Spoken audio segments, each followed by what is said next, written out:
It's Scholastic Book Fair Day. You're pumped. You stroll into the library and see rows of shiny new novels, magazines, posters, and pencils. You know you're not supposed to judge a book by its cover, but one special book captures the eye of your little 6-year-old pea brain. The Adventures of Captain Underpants. It was love at first sight and love at first flip-o-rom. Tra-la-la, baby. Fast forward 25 years and I just reread the first 3 books in the Captain Underpants series. And in this video, I'm gonna give spoiler-free recaps and my 30-year-old thoughts to determine if my favorite childhood book holds up to the test of time. Book 1, The Adventures of Captain Underpants. Before we dig in, allow me to reintroduce you to our 2 main characters. George, the one with the tie and the flat top. Harold, the one with the t-shirt and the bad haircut. These 2 lads are next door neighbors, BFFs, and boy are they mischievous. Little pranksters, these ones. Big pranksters, actually. Menaces to society, one might say. They're in the 4th grade and they make comic books in their treehouse. George writes the stories and Harold does the illustration. And this is where the origin story begins. George and Harold create a comic book about a goofy superhero named,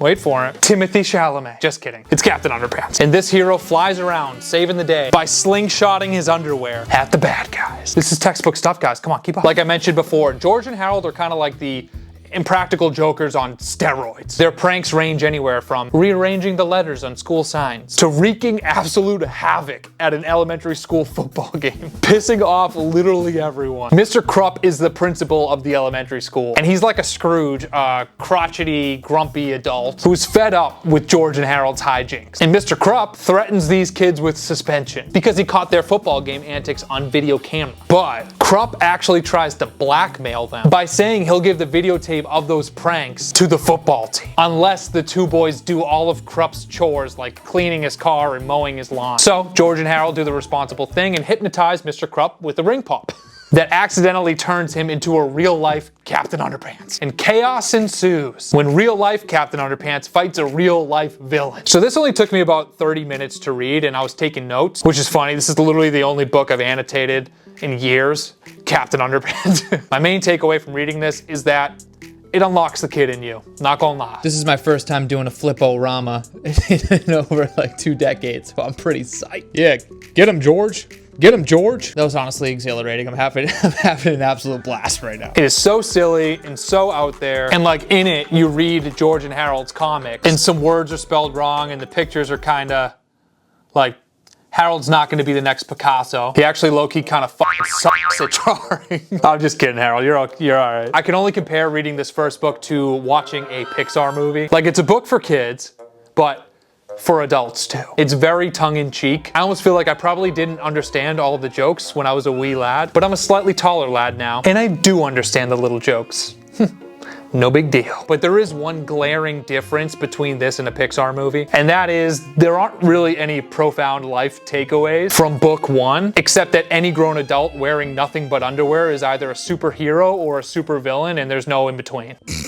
This guy at least has the excuse that he's hypnotized. What's your excuse, buddy? Come on. Book 1, complete. Absolute blast. Enjoyed every inkling of that fine novel. Book 2, Captain Underpants and the Attack of the Talking Toilets. George and Harold are banned from the school's invention convention. But of course they sneak in to sabotage their classmates' projects because these 2 are relentless. I'm telling you, these 2 have an insatiable appetite for tomfoolery. And because of their shenanigans, they accidentally create a group of evil, man-eating, talking toilets. If I had a nickel, right? At the snap of a finger, Mr. Krupp, I mean Captain Underpants, leaps into action to fight them, with George and Harold doing their best to repel these hungry, hungry toilets. I would be flabbergasted to learn that this book wasn't the inspiration for Skibbity Toilet. The author of this book series is Dave Pilkey. He also created Super Diaper Baby and Dog Man. Pilkey has dyslexia and ADHD, which he considers his superpowers. He says his ADHD helps him write engaging stories, and his dyslexia helps him choose words carefully. And I love that because I do think he has superpowers because his writing is super funny. It's hard not to smile when reading one of these books. I haven't read a ton of comics, graphic novels, or manga, and I'm not even sure if those all have like a general through line in writing structure, but Pilkey does this thing where he breaks the 4th wall at least once once or twice throughout each book, which I find so unique and hilarious. His humor is definitely rooted in absurdism, but also like a lot of callbacks to teed up jokes at the beginning of the book. And the pranks that Harold and George do are wild. And sure, there's a lot of poop jokes, which will cater to the kids reading this. But in this book, he does cram a lot of dry humor, a lot of tongue-in-cheek jokes that adults will appreciate. But for the record, I still laugh at a good poop joke. Really any poop or fart joke, actually. Like the fourth book is literally called Captain Underpants and the Perilous Plot of Professor Poopy Pants, and that's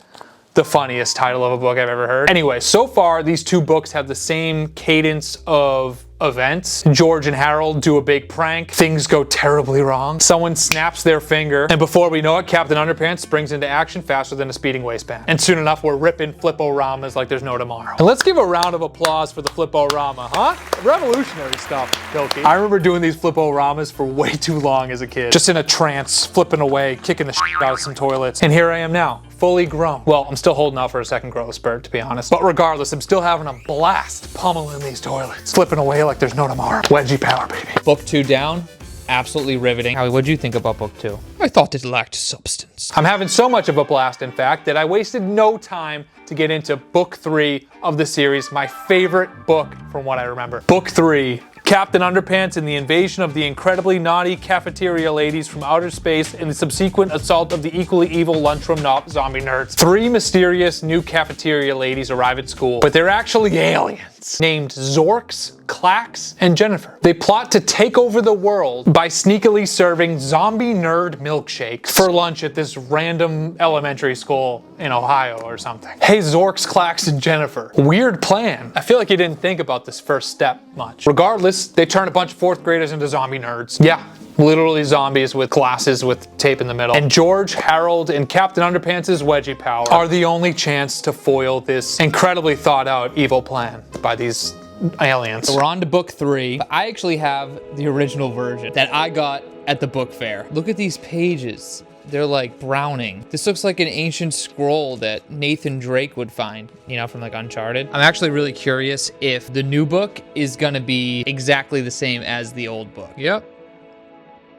Exactly the same. Even the drawings are the same exact style. Just one's in color and one's in black and white. I'm gonna read the OG one though, although it's like tearing apart. I feel old right now. This is like 25 years old. That's nuts. Yep, shout out Scholastic Book Fair. Let's go. The pages are literally falling out. I know I had the first 2 books, but this is the only one I could find. In my humble opinion, book 3 still is the funniest one so far. It squeaked a couple nose laughs out of me, a couple. Again, with these books, the jokes are silly, but it's not like kid-centered humor. Aside from the aliens and makeup and the man-eating toilets, I just think it's hilarious how like all the good and the bad things that happen in this book are incredibly convenient to the storyline. And Dave Pilkey is incredibly like self-aware about this, which is very funny as an adult who realizes what he's doing. I feel like I keep on bragging that I'm an adult. How many times am I gonna say I'm an adult in this video? Oh, look at me, I'm looking smart because I'm an adult.